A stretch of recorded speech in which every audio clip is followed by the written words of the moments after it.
lobby, as always. So, BreakMi, reversing, exploiting, and fixing Xiaomi fitness tracking ecosystem. So, this is my supervisor, Daniele Antonioli, an assistant professor at IRECOM in France. He works on wireless communication, so Bluetooth and Wi-Fi in particular, embedded mobile and cyber physical systems. We are hiring PhDs and postdocs in IRECOM. If you ever wanna come, then you have some contacts, and this is actually his second talk in hardwear.io. Then this talk will have an introduction on proprietary fitness tracking ecosystems, reverse engineering methodology that we used. We will evaluate the security of Xiaomi fitness tracking ecosystem. So we are also telling about vulnerabilities and attacks. We are releasing BreakMi, an open source toolkit. I mean, we already released it because this is a work presented at CHES.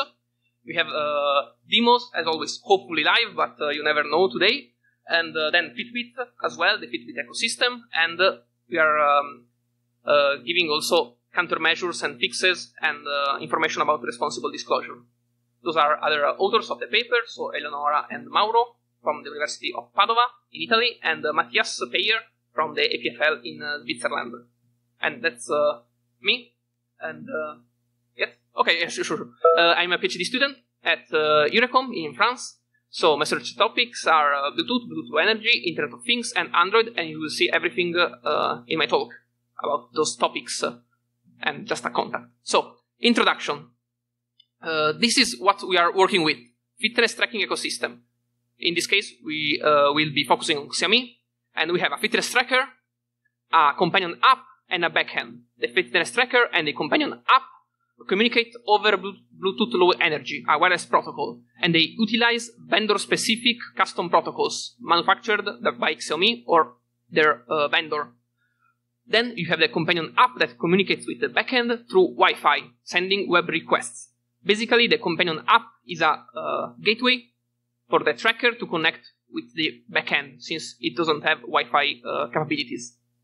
So let's have a more in-depth look about those devices. So first, the fitness tracker is a wearable IoT device. It has sensors, a display, a button, monitors sensitive data such as the heart rate, for example, so medical data, controls the lock screen of the smartphone, can display SMSs, alerts, and is connected to the smartphone app with Bluetooth. Then you have the companion app, interacts with the fitness tracker, it can connect, it can read sensor values, it's a gateway, as I said, to the backend. And there they store the values that they retrieve from the sensor. So they are permanent to the user account. Finally, the backend, it's an internet accessible infrastructure. It has a list of registered users, registered per device for every user, backups, and firmware that you can flash for updates. The Bluetooth Low Energy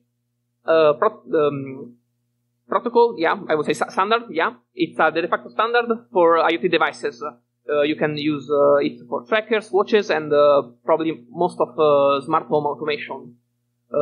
It has some, let's say, phases, some operations that it can perform. For example, there is the set device discovery, where the app scans for advertisers, and the advertiser, the fitness tracker, broadcasts its presence. Then you have connection establishment, where the name change, but the entities are the same. So the app is the initiator, the central, and the fitness tracker is the responder, the peripheral. And Bluetooth follows a client-server data model, so the GATT. So we have scanning and advertising. The app is the scanner, scans for advertisers. The advertiser broadcasts periodically its presence. You have advertising packets that contain data to connect to the advertiser, and this is necessary. You can't connect without advertising. And inside these advertising packets, you have the MAC address of the Bluetooth device, the name, services, UIDs, and manufacturer's data, and much more. Then you have the GATT, which is the protocol that defines the client-server communication. It is the generic attribute profile. It is a hierarchy of services and characteristics. There are the two main components of GATT. Each one, services or characteristic, is identified by a unique identifier. The service is a feature granted by the server. So, for example, generic heart rate service, provides services about heart rate, and it is a collection usually of just characteristics. Characteristics are single data points. So, for example, you have the heart rate measurement characteristic. This is the value of a reading of one single heart rate. And how it works is defined by the attribute profile, the at, that defines how it is represented, so the value, and how you can interact with it. So, if it has read, write, notify, or more permissions. So, how to access to the data point. Then you have the BLE link layer security. So the Bluetooth SIG developed those protocol phases, pairing and session establishment. In pairing, you have a long-term pairing key. You agree on this with a protocol, a key agreement protocol, and usually happens once when you first buy the device, but you can do it multiple times. And then for the session establishment, you can derive a session key from the pairing key and then encrypt the communication, making it secure using the session key. The vendors, the manufacturers, can decide to enable, disable by default the link layer security. There are chips without it and chips with it. And the manufacturers of the, I would say, the apps or the devices can and should implement application layer security on top of it to provide defense in depth. But those are two different things. So, the security of fitness tracker ecosystems. There are security risks, so you can tamper with the BLE packets, you can lose data for factory reset, and those are just two examples. And for privacy, you can leak health data, for example, the heart rate, or read the two-factor authentication messages. So we have plenty of risks, and in this scenario, in our case, in this work, we have proprietary protocols over BLE or Wi-Fi. Those are unknown. You have custom security mechanisms that are not documented. There is nothing public. There is no way to test them provided by the vendor. There are no tools. So that's why we are doing this security assessment and providing tools to evaluate fitness tracker security. So basically, since nothing is public, nothing is out there, we need to reverse engineer the protocols to then start developing tools and attacks as well. So let's overview our reverse engineering methodology. So those are our 4 targets for reverse engineering. Firmware analysis on the tracker, BLE traffic analysis on the traffic between the tracker and the app code analysis for the app, and then Wi-Fi traffic analysis between the app and the backend. First, we start with the BLE traffic analysis. We enable the BT HCI snoop log. It is under the developer options on your phone if you want to try it. This generates a capture file with BLE traffic, and you can also enable Wireshark Live Capture so that you can see the traffic in real time, which is much better than pulling it afterwards, and you are missing the real-time interaction. Then, for advertising, so the fitness trackers periodically advertise if they are not connected to anyone and support only one connection. They have a MAC address that is random, but it only changes every factory reset, not every boot. The app only looks at the MAC address to check if the device is already paired with or not. So there is some spoofing involved in our attacks. Just a little bit of a spoiler. Then we explore the GATT server. We saw that there are Xiaomi custom services, Xiaomi specific ones.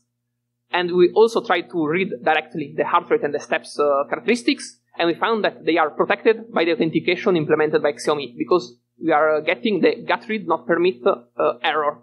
So we need to authenticate before reading them. Then we looked at the packets in Wireshark. We see that there is binary data. There are payloads inside the BLE packets, so at the application layer, and there are custom OP codes. So, for example, every pairing initiation, you have this 0100 packet.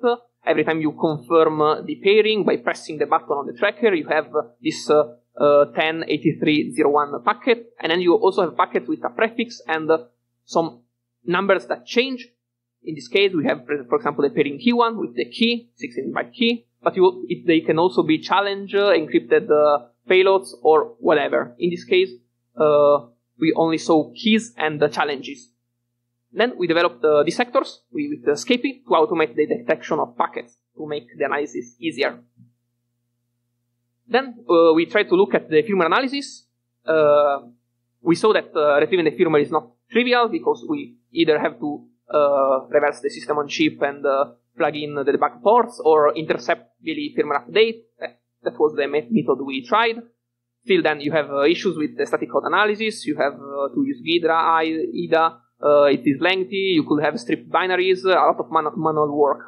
And it's challenging to debug it dynamically that we needed. So instead, we first tried with the app code analysis because it's easier to extract the APK. So basically the way you install the app into Android, you can just pull them from the mobile phone. Then you can statically analyze the code with the compilers, and they are pretty accurate since you can have Java decompile the code. And then dynamic analysis is also very possible with dynamic binary instrumentation.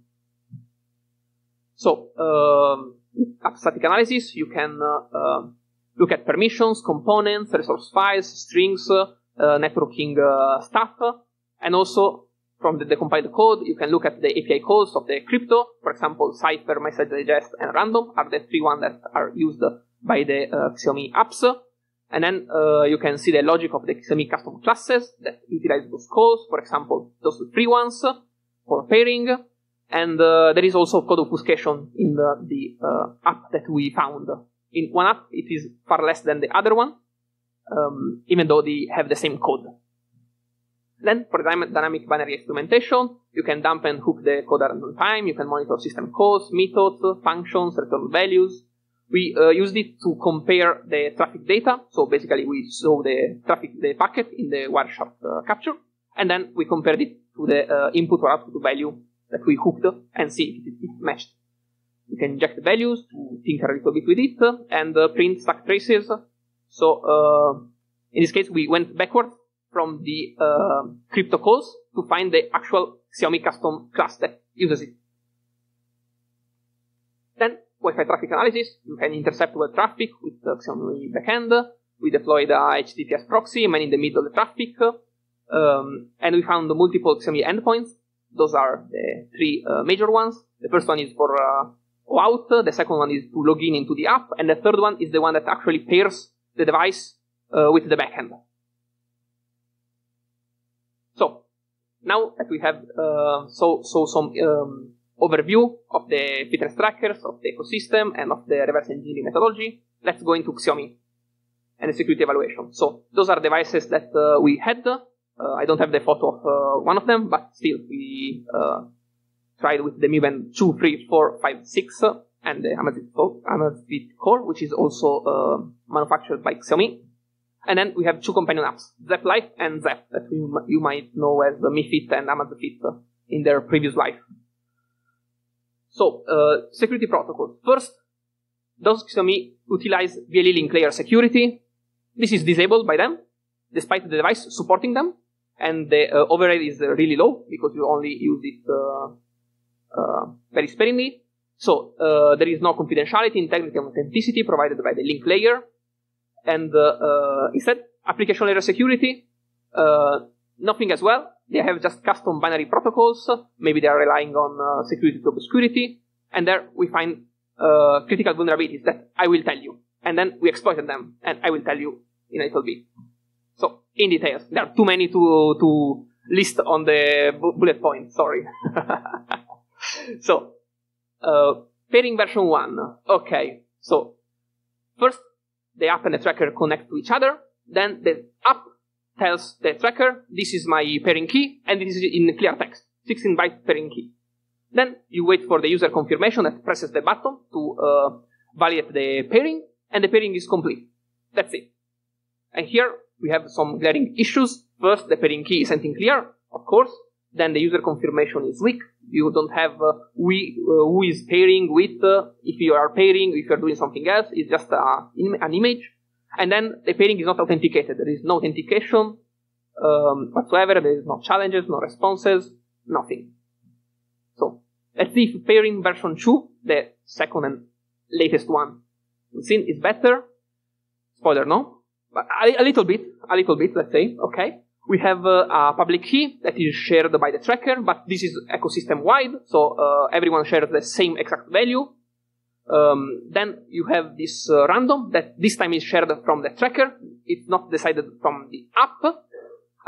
You derive the pairing key with a custom key derivation function that has an input the address of the tracker, which is a public value, and the random, which is also sent in clear text. And then you the app sends the public key and the pairing key to the backend that calculates a signature. So here the issue is that you have this key pair that is constant and ecosystem-wide and never changes among different devices from different regions. And then you have the pairing key sent in clear. After getting the signature, the backend sends it back to the app sends it back to the tracker verifies it, and then if the signature is valid, you have this wait for user confirmation, you press the button, you confirm it, the pairing is complete, and then the data is reset as always for pairing. And in this second part of the pairing version 2, we have again weak user confirmation, and the pairing only weakly authenticates the app, because the app has to provide the signature to the tracker, but the tracker doesn't have to provide anything to the app, so you only authenticate one way. Then you have the authentication protocol, so every time you start a session, you want to authenticate, and in this case, the tracker sends a clear text challenge to the app, same as always, 16-byte challenge in clear text, and then the app calculates the response with ISACB using the challenge and the pairing key, and then everything is good if the challenge is correct, and the data is unlocked, and you can read the protected characteristics. So here, the issue is that the authentication is replayable, there are no nonces, and the authentication is unilateral. Only the app authenticates to the tracker, and not the other way around. Finally, communication. Now that we are authenticated, hopefully we have an encrypted, secure communication. But we don't have them. We have no encryption and no integrity protection. The app just enables GATT notifications and can you send me updates on for this characteristic, for example, the steps. And the tracker sends the data back without encryption and integrity protection. So now that we've seen the protocols and their vulnerabilities, let's see some attacks and our attackers. We have two attackers, a proximity attacker and a remote attacker. Our proximity attacker is within BLE range of the fitness tracker and the app, and knows the Xiaomi protocols, he reverses them, and communicates with the two devices as much as he wants. So the first attack we deploy is the proximity eavesdropping. We attack pairing version 1, version 2 at the communication. The attacker is just eavesdropping with an antenna, a BLE sniffer, the traffic within the tracker and the app. Since since the traffic is not encrypted, he can read the pairing key during pairing, the pairing key seed during pairing version 2, or just anything that goes through during the communication. Then we have proximity tracker impersonation. So we want to impersonate the tracker to the app. So the attacker is actually the tracker. So we just have the same protocol as before, just that the attacker sends a random challenge, then receives a response. Who cares about the response? Everything is good. We are the attacker. We just want the app to connect to us. And then we are trusted with the app. So we can inject fake data to the app that then will synchronize with the backend. And here the issue is that, as always, unilateral app authentication and then encryption and integrity protection are lacking. So same as before. Proximity app impersonation. So this time we are trying to impersonate the app to the tracker. We gain a man-in-the-middle position, so we connect both to the tracker and the app, and we just relay the packets. So we relay the challenge to the app, then we relay the response of the app to the tracker. This is valid, because as we said, there are no nonces, nothing that grants protection against replayability. So the response is correct, the tracker is unlocked, and since we only want to impersonate the app, we just drop the connection with the app, and we retain the connection with the tracker. Now we are trusted and can do whatever we want with the tracker. And here, as I said, replayable authentication and other vulnerabilities. Then, finally, for the proximity attacks, we have man in the middle, same as before, but this time we don't drop the connection with the app, and now we have complete control over the BLE connection. and plenty of vulnerabilities. Basically, we are combining the tracker impersonation and the app impersonation to perform man in the middle. Now we go to the remote attacker. So in this case, the remote attacker installed a malicious app on the smartphone of the victim. And in this case, it must be an Android phone because we exploit BLE APIs. Basically, when you have BLE in your Android phone, you have only one channel, so to say. So every single app reads on the same channel. So if the companion app is communicating through BLE, the malicious app can also communicate through BLE. And it is also authenticated and paired because the pairing of the tracker is with the phone, not with the app. So the malicious app inherits the privileges, let's say, of the companion app connection. So the app can just speak Xiaomi protocols with the tracker or Xiaomi web requests with the backend. In this case, we can do two attacks. First, the remote eavesdropping. The tracker communicates with the phone, and both the companion app and the malicious app receive the same message and can just read whatever message was exchanged, since there is no encryption, of course, including the pairing key during pairing. Then we have the remote app impersonation. In this case, it's a little bit more elaborate. We found that there is an authenticated factory reset command that you can send from the app, from the malicious app.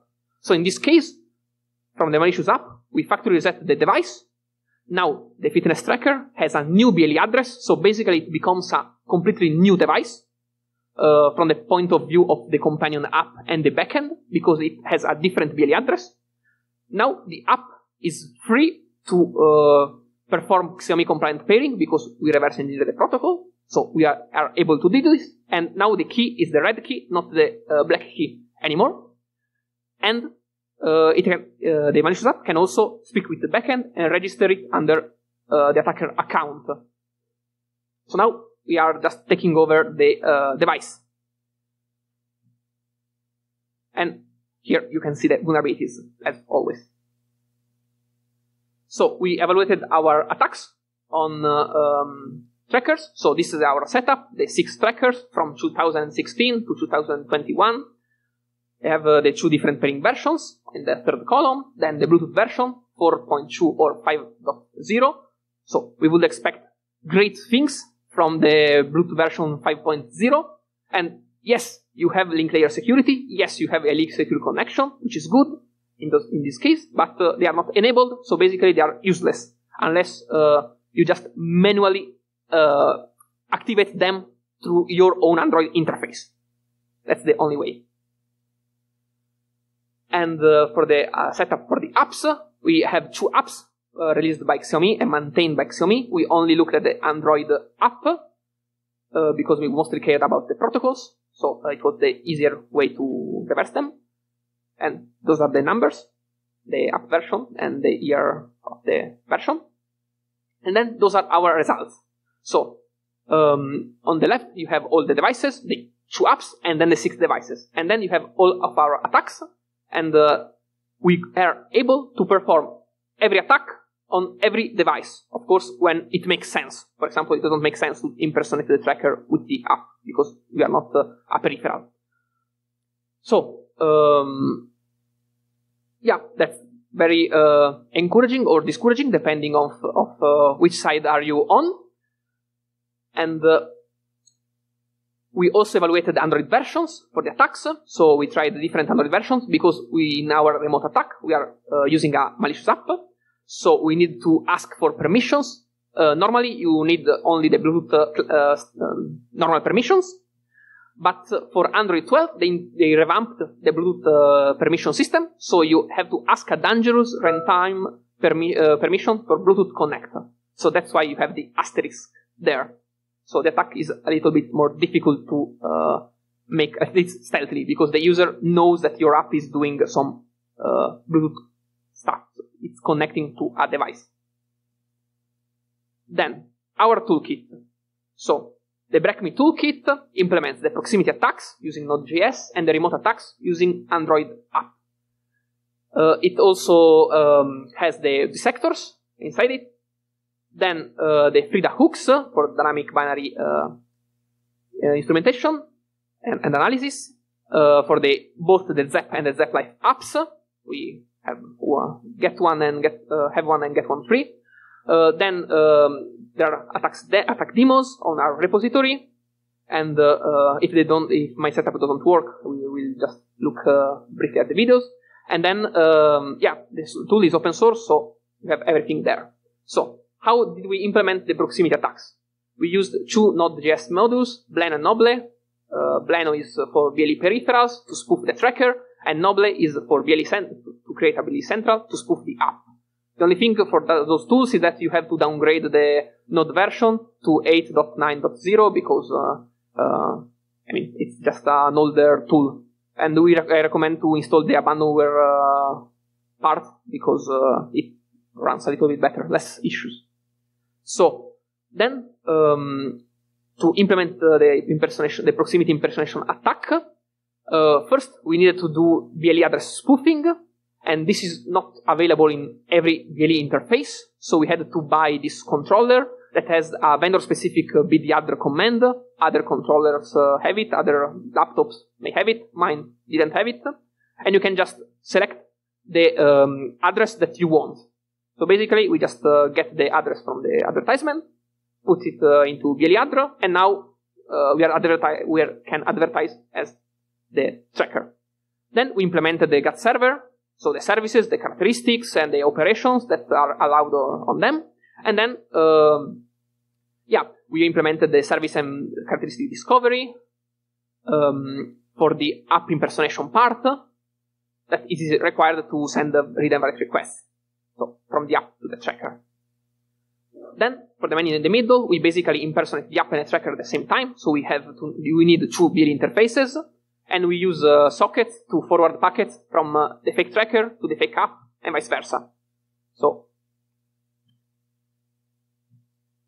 simple setup. Okay, so now let's see if the setup works. Otherwise, I will just show you the videos, but I think one try is warranted. So I plug in I have a phone with that app that I will now share with you. Okay, so this is my phone on the Zap app, and then I have the two terminals with the fake peripheral and the fake central. So first, I'll try with something simple just to see if everything breaks. So the tracker impersonation. So now I am in the tracker, fake tracker. I just run the script. I choose the peripheral impersonation. I want to impersonate the tracker, and I want to be a Mi Band 2. In this case, if you see, we are already paired with a device. Let me show you here. And we are spoofing this smart band 5. We are using the same BL address, but just as a little touch, I'm impersonating a fake Mi Band 2, but the BLE address is the same, so the app just accepts it, no problem. Hopefully no problem. So, let's see. Now I will re-enable the Bluetooth, and the app should connect to my fake tracker instead of the real tracker that I have on my hand. So, let's give it some time. Let's see. Okay, it worked. So, here you will see the synchronization, and now, yeah, I definitely didn't walk for 30 miles today. Had a presentation to work on. So, okay. So now we will do the even cooler attack. So if you liked this one, yeah, we have a better one, the man in the middle one. So let me clear this. I put again the app into airplane mode so that we are not connected to any tracker. So first I want to connect my fake central to the real Mi Band. So that's what I will do here. Man in the middle and central side. I'm scanning for Xiaomi devices because we also implemented the Fitbit devices. And then it should, okay, so yeah, sometimes it happens that the device is not found. and I just try like another 2 times, and okay, the device was found, so first obstacle is good. So we connect to the device, and now the fake app is connected to the fake tracker. So basically this is the app impersonation. I think, no, okay, yeah, of course, tried, but almost, okay. Let's say last try, otherwise we have the video ready. Yeah, okay.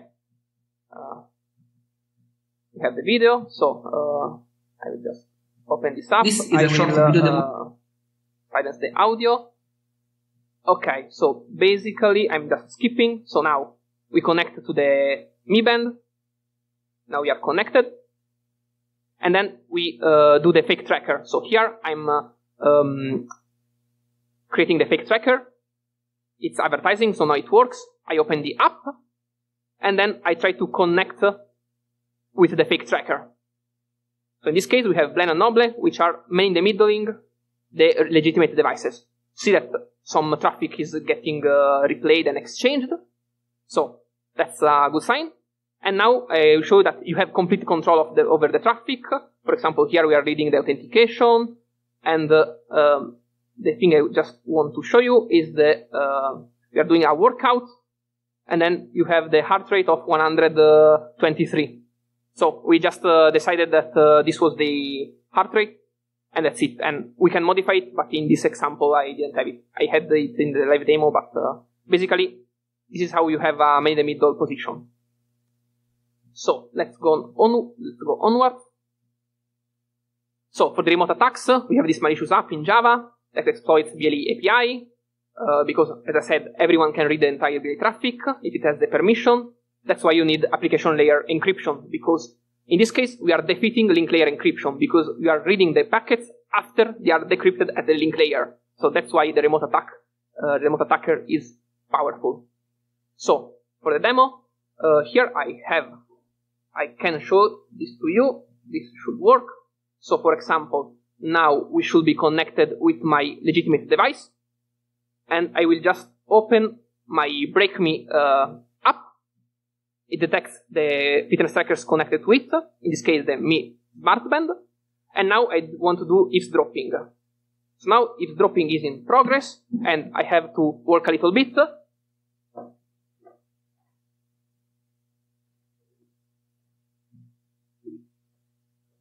Okay. Yeah. It's not really, okay, finally, okay, it's registering it, okay. I guess I'm not able to walk normally. Okay, so, as you can see, we're just reading the steps in clear text. And we basically didn't do anything outside of requesting the BLE permission. That was not even dangerous, it's just a normal permission. So, that's how you do remote eavesdropping, and you can read everything, in this case only the steps. Then, let's go into the Fitbit ecosystem. So in this case, it is very similar to Xiaomi. We only evaluated the Charge 2, because we had already plenty of other evaluated devices. But we also evaluated the companion app, the Fitbit app, just one in this case, and we saw how the backend worked. Then we saw that it is the same with proprietary application layer protocols over BLE, with pairing, authentication, and communication, same as the Xiaomi one. Then the BLE link security in this case is enabled by default, unlike Xiaomi, so that's an improvement. So the tracker was released in 2014. There's a random static BLE address, so a little bit different. Basically, you have to change an advertising flag in Bleno to spoof it. That's why I don't have the setup here, because it's either the Xiaomi setup or the Fitbit one. And then the Android app that has backend side pairing, which is different from Xiaomi. So for the Fitbit protocols, you have this pre-shared key, generic assault, you have numeric comparison for strong pairing confirmation. I will go over this quickly. Mutual authentication, MAC integrity protection, so this looks much better. And for the communication, you have this real-time mode, which is unencrypted, and a normal mode that synchronizes periodically with the backend with large chunks. The real-time mode is smaller. So for the highlights, so stronger security than Xiaomi, because of mutual authentication and strong pairing confirmation. But even with all those fancy stuff, still many critical vulnerabilities. no pairing authentication. Authentication is replayable, and the real-time mode is unencrypted. So, we just exploit those. We are here for this. So, let's see this part. So, in this case, we are doing app impersonation. So, I'll just skip to the good part. Okay, so we are connecting with the device, with the tracker. So, the app connects to the tracker, and then on the other side, the tracker connects to the app. So, let's just go over to the final results. So now that basically we have this man in the middle position and we are performing app impersonation with Fitbit, we can pass values, and in this case, you will see in a little bit. Okay, so here there is 0i, this value, which is the same as the steps that are shown in the tracker that I'm showing here.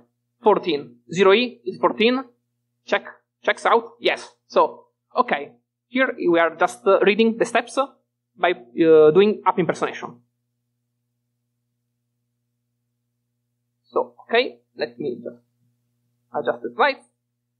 Then for the evaluation, the attacks work outside from the attacker impersonation that is prevented by the mutual authentication.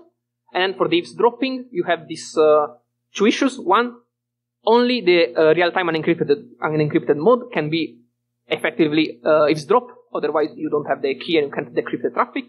And then for the proximity eavesdropping, you need to defeat link layer security. So basically, you assume a security breach. So that's why we say that Fitbit is stronger than Xiaomi with the security. So for the countermeasures and disclosure, we redesigned the Xiaomi protocols with the state-of-the-art crypto primitives and operations. So we propose LT Kurdi Fjellman user authenticated pairing. So we are improving pairing, and also pairing key.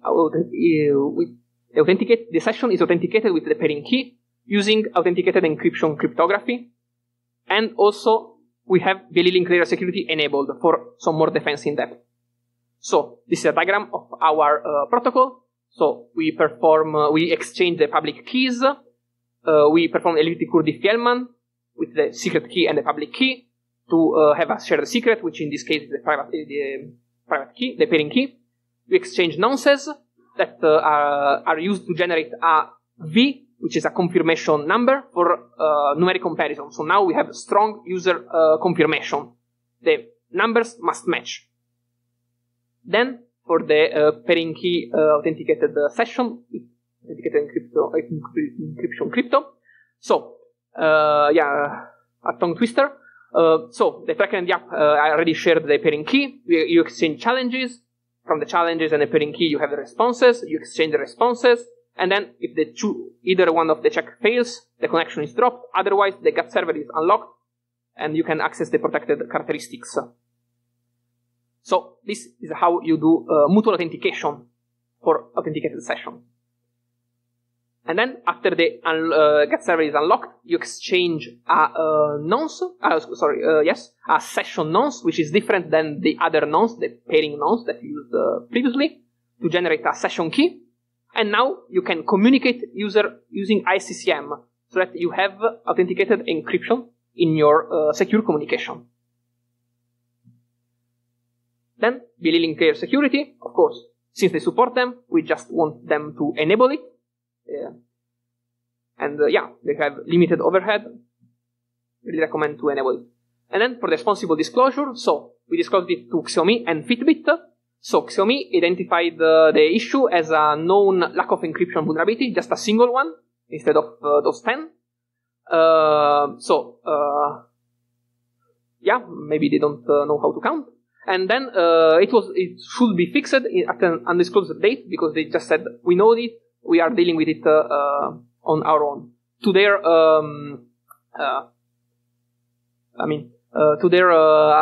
part to defend them. They deployed a new firmware, so I think that something at least should be fixed. I didn't reverse the new firmware. I don't know, just there was some update, let's say.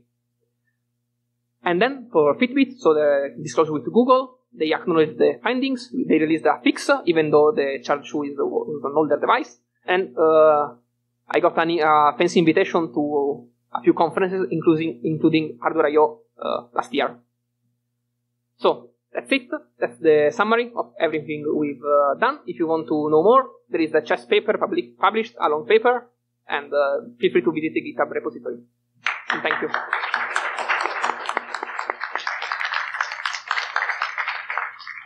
Do we have questions?